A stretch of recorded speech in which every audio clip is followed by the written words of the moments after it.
Hi guys, welcome back to the channel. Another really quick one today because I have some exciting news about a couple of things. So my website, or our website really, because it's all things eating disorder advocacy, is now live. You can find it at whatmiadidnext.com.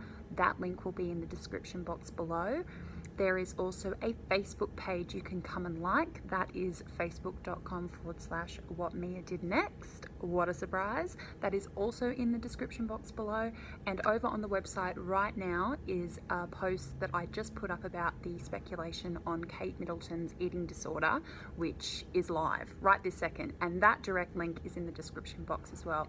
Come and give me a like on Facebook. There you'll be able to see videos when I upload them, blog posts that I've put up, any kind of updates that I have for you guys. That's the best place to come and look. So come and give it a like and come and check out the new website. Let me know what you think. It's pretty basic to start with, but I'm really proud of it.